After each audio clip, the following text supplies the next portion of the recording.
Every generation thinks it's unique. Every single one. But if you're paying attention right now, you can see something deeper happening. Not just trends, not just politics, not just cultural shifts, but a complete inversion of reality itself. What used to be considered common sense is now mocked. What used to be respected is torn down.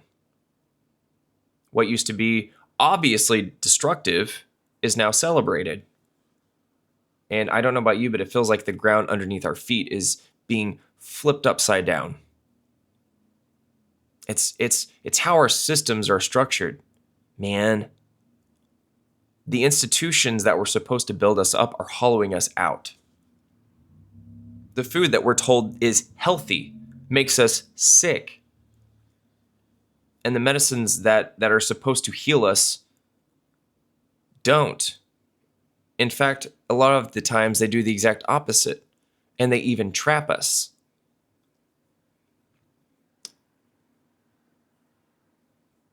The relationships that we're told that are meant to be fulfilling leave us empty. And the education that's supposed to expand our minds narrows our thinking. Ladies and gentlemen, this isn't an accident. This is the world we've inherited. A world that's been engineered in many ways to keep us dependent and compliant and disoriented. And what I want to do right now is walk you through it step by step, not to complain or lament or play the victim, but to show you that that pattern is real. And more importantly, to show you how to break out of it. So let's start with the most basic need: food. Our food system is completely inverted. You don't have to look far and wide to see how bizarre it is that a box of neon-colored cereal can end up on the government's healthy list, while whole foods like grass-fed beef or eggs or raw milk from a farm are demonized. That's not nutrition. That's profit-driven science. We live in a nation where alcohol is legal and raw milk is illegal. Make that make sense. But yeah, when that broken food system leaves people sick, where do they turn? Well, the medical industry, of course. And here's the very important part, one of the greatest takeaways that you need to know here in this video is modern medicine didn't just evolve naturally. It was deliberately shaped by people with money and power. Remember this name, look it up, John D. Rockefeller, being one of the most influential. So Rockefeller's creation of the General Education Board in 1902 and his funding of medical schools through the Flexner Report in 1910. Look that up. Flexner Report, Flexner. What that did was it reshaped medicine into a standardized pharmaceutical-driven industry.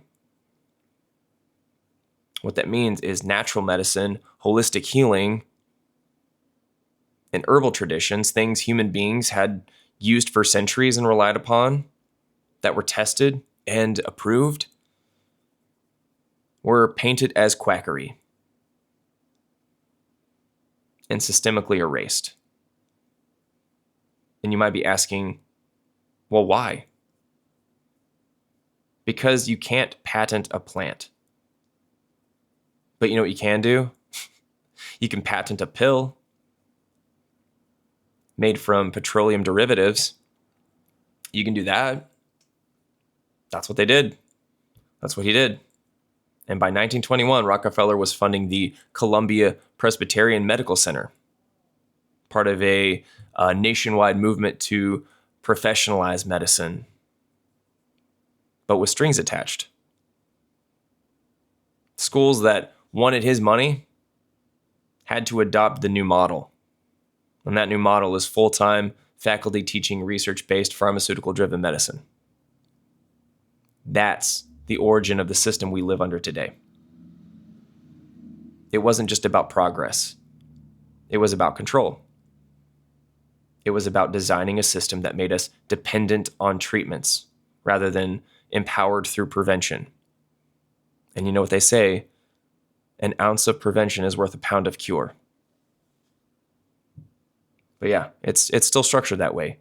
Treat the symptom, not the root cause. Keep people coming back. Keep the money flowing.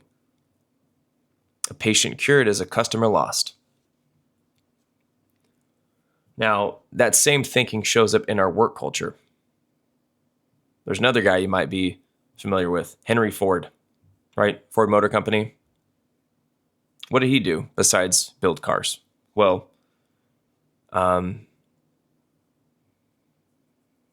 he created this thing called the 40-hour work week. He popularized it. And it was praised as progressive at the time. But what it really did was create a rhythm where human beings were optimized for industrial productivity. 5 days of labor, 2 days of consumption, work to produce, then spend your earnings to keep the machine running. That rhythm has barely been questioned in 100 years. Barely been questioned. In over 100 years, even though technology could have freed us. The point was never freedom. It was stability for the system. And this broken foundation leads us to another inversion, the way we treat sickness and obesity. Instead of seeing health as the baseline, we've normalized dysfunction. We tell people it's empowering to accept chronic illness instead of fixing it. We market pills and injections as shortcuts instead of, talking about things that are important like, sleep, nutrition, movement, and community, right?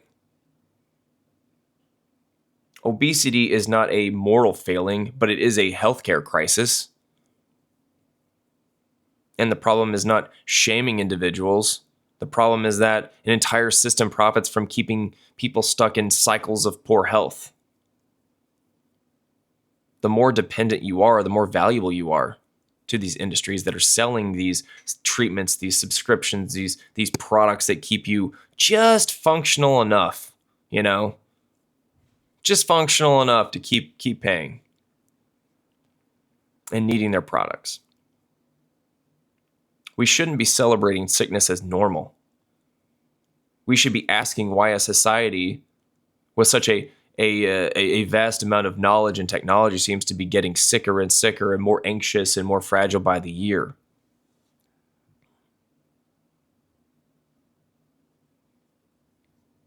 Let's move to another cornerstone, relationships. We live in a culture that glorifies short-term hookups over long-term commitments, celebrates divorce parties instead of building resilient families, and then also pushes the idea that being perpetually single or endlessly trading partners is somehow empowering. What? Make that make sense. At the same time, we've created a legal system where in divorce, fathers are routinely reduced to part-time parents or visitors. Children grow up without strong father figures because of this. And the data is crystal clear. Fatherlessness is linked to high crime and drug use and high rates of depression and anxiety and all sorts of ills that we're seeing in society. A society that sidelines fathers sidelines its own future. And yet the narrative we're fed is that this is just how things are.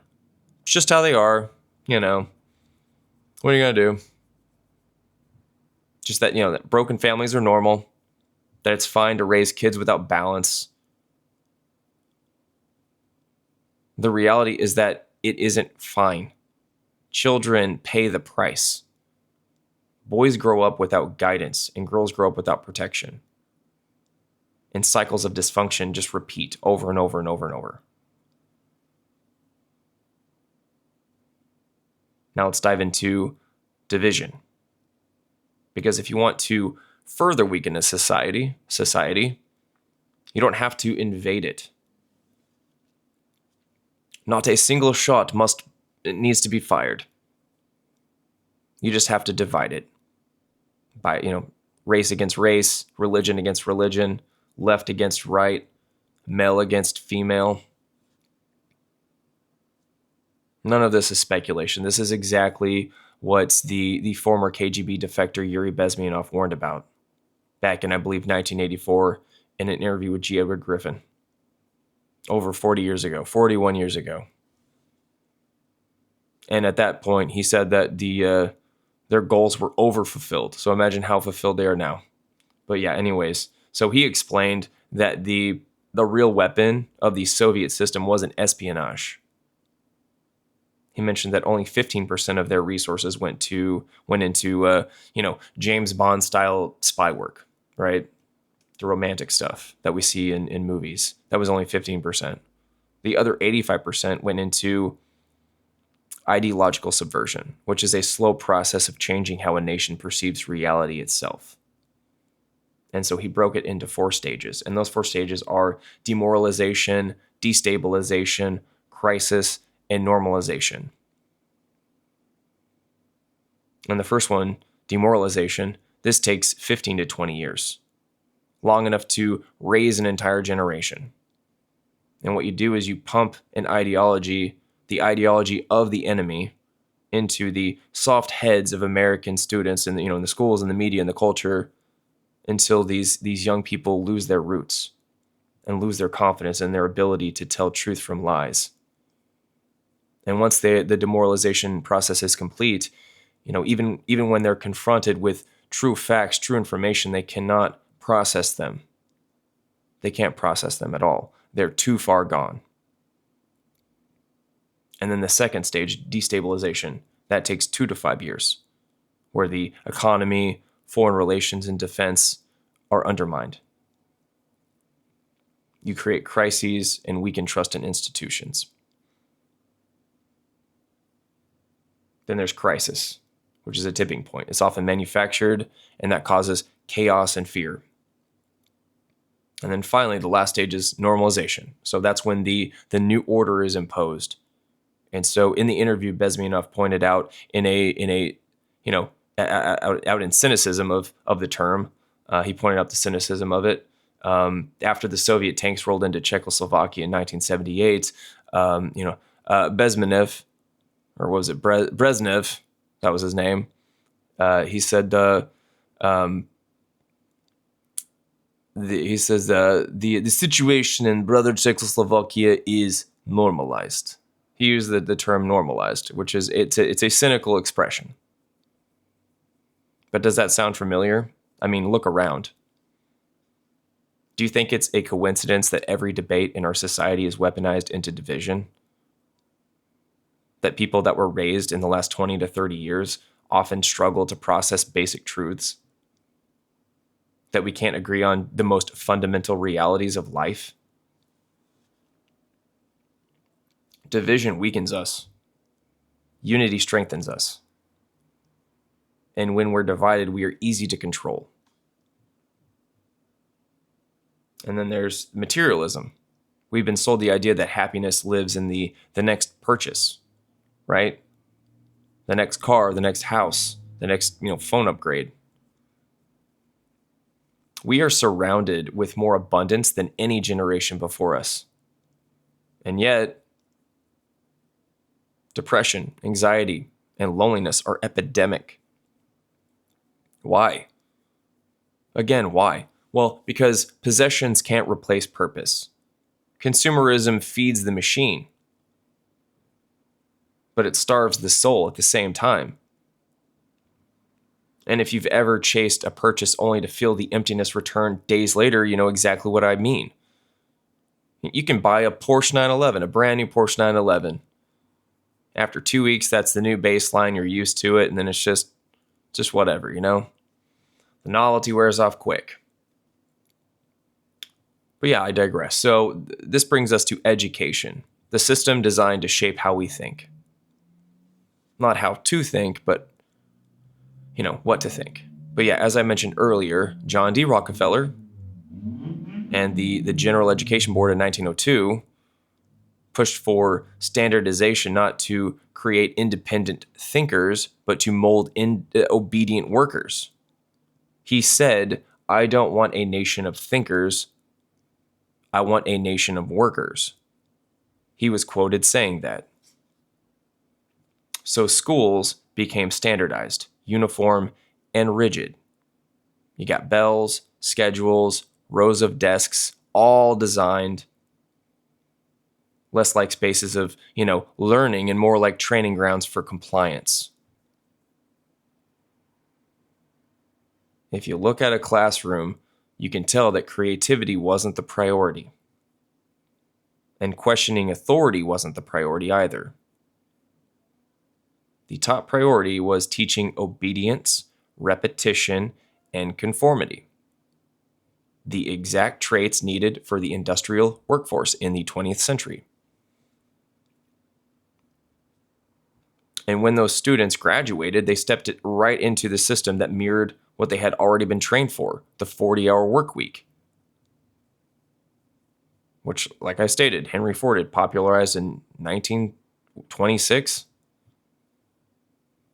And it was praised as humane compared to the brutal factory hours before it. But yeah, once again, let's think about the structure. 5 days of labor, 2 days to rest and consume. Once again, like I told you, it was not designed to maximize your freedom. It was designed to maximize your productivity for the system, for the machine, to grease that cog. It created a rhythm.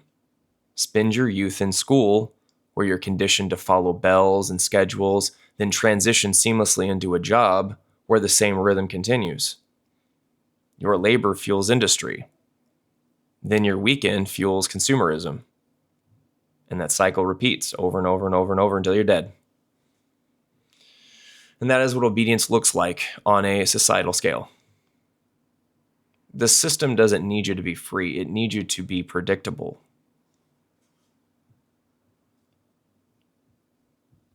And now you can't talk about how, inverted our world has become without talking about the cultural reset that has been happening for decades. And this is where Yuri Bezmenov's warning hits very hard. I would say where it hits the hardest. He explained that once the demoralization process is complete, exposure to truth doesn't matter anymore. You can drown people in facts, show them evidence, even take them to see the reality with their own two eyes, and they still won't believe it. Not until the consequences hit them directly, often painfully. That's the danger we're in now.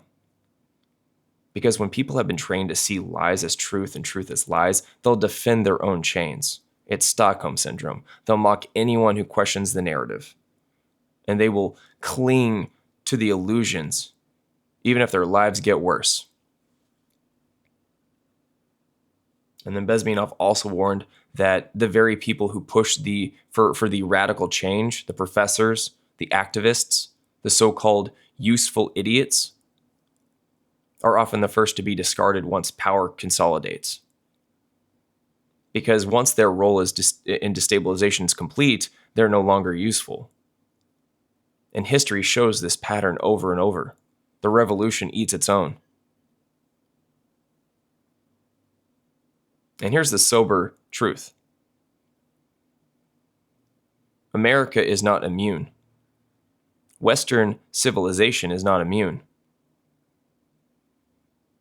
If we think we're too exceptional to fall into the same traps that destroyed other civilizations, we're kidding ourselves. Division, demoralization, destabilization, these are the warning signs of decline. So where does this leave us? If everything is inverted, if the systems are designed to weaken us, what do we do? What do we do? I mean, the first step, of course, is awareness. You can't fix what you won't face or what you don't know. Ignorance is not bliss in this particular situation, my friend. Once you see the inversion, you can start rejecting it. You don't have to eat what makes you sick. You don't have to accept relationships that hollow you out. You don't have to follow an education system that stifles your creativity. The second step is building alternatives. Real food, real communities, real families, real education outside the system. Real health that focuses on prevention, not just treatment. And here's where I have to be personal. Unlike Bezmenov, who could defect and leave, I can't. My son is here, and no matter what happens, I'm not leaving him. If I had the ability, I would leave the West entirely and move to a country where traditional values were still foundational, where families were supported instead of torn apart, and where the courts weren't weaponized against fathers. But I stayed because my role is here with him. And maybe, that's the lesson too. Even if you can't escape the system, you can build a better one inside your own walls. You can make your own family strong. You can make your health strong, your community strong. Those are things that no court and no corporation and no institution can take from you unless you hand them over. So don't. And the third step is unity. Stop letting every difference become a wedge. Stop letting narratives turn neighbor against neighbor. If we can rebuild unity at the local family and community level, then no amount of top-down division can hold.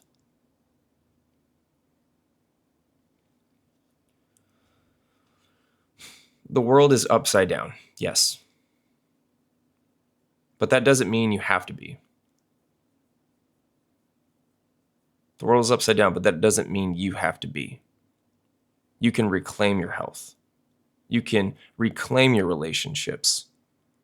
You can reclaim your thinking. The systems around you may be engineered for compliance, but you don't have to comply. Newsflash. You can choose awareness over ignorance, and you can choose unity over division, strength over weakness. Because when enough of us do that, the inversion collapses and reality reasserts itself.